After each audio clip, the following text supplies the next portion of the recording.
Police কোনো বিশেষ দলের বা গোষ্ঠীর লাঠিয়াল বাহিনী নয়। আইনের প্রতি অবিচল আস্থা ও দেশের নাগরিকদের প্রতি দায়িত্ব ও জবাবদিহিতাই হবে আপনাদের কর্মের মূল ভিত্তি।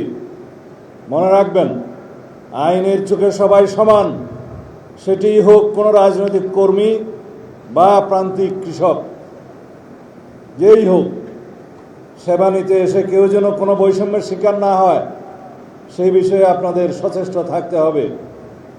বর্তমান সরকারের প্রধান অগ্রাধিকার হচ্ছে আইন শৃঙ্খলা পরিস্থিতি নিয়ন্ত্রণের মাধ্যমে জনমনে স্বস্তি প্রদান ও শান্তি প্রতিষ্ঠা করা। আইনের শাসন প্রতিষ্ঠায় পুলিশ বাহিনীর ভূমিকা অগ্রগণ্য। বিগত ফ্যাসিবাদী সরকারের আমলে অন্যান্য সকল প্রতিষ্ঠানের ন্যায় পুলিশ বাহিনীও ক্ষতিগ্রস্ত হয়েছে।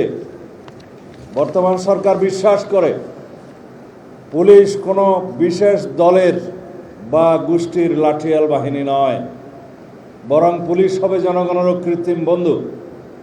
আমাদের নির্বাচনী ইশতেহারে আমরা দ্ব্যর্থহীনভাবে ঘোষণা করেছি, জননিরাপত্তা নিশ্চিত করা এবং পুলিশ বাহিনীকে দলীয় প্রভাবমুক্ত করে একটি আধুনিক, সেবাধর্মী ও মানবিক সংস্থায় রূপান্তর করাই আমাদের মূল লক্ষ্য। সেজন্য পুলিশ বাহিনীর মনোবল পুনঃপ্রতিষ্ঠা সহ একটি দক্ষ ও আধুনিক আইন শৃঙ্খলা রক্ষাকারী বাহিনী হিসেবে গড়ে তুলতে সরকার ইতিমধ্যে জনবল বৃদ্ধি সহ নানাবিধ উদ্যোগ গ্রহণ করেছে। এর মধ্যে অন্যতম হল পুরস্কার ও তিরস্কারের নীতি চালু করা। এরই অংশ হিসেবে সাহসিকতা ও প্রশংসনীয় কাজের স্বীকৃতি স্বরূপ পুলিশের সদস্যদের যেমন পুরস্কৃত করা হচ্ছে, একইভাবে শৃঙ্খলা ভঙ্গ ও অপরাধের সঙ্গে জড়িত পুলিশের সদস্যদের বিরুদ্ধে ব্যবস্থা গ্রহণ করা হচ্ছে। প্রিয় কর্মকর্তাবৃন্দ, জনগণের সেবক হন। সাধারণ মানুষ যখন থানায় আসে, তারা যেন আপনাদের মধ্যে সেবার মানসিকতা দেখতে পায়। বর্তমান যুগ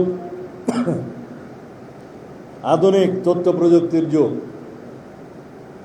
সেজন্য ডিজিটাল অপরাধ দমনে আপনাদের সর্বোচ্চ কারিগরি জ্ঞান অর্জন করতে হবে।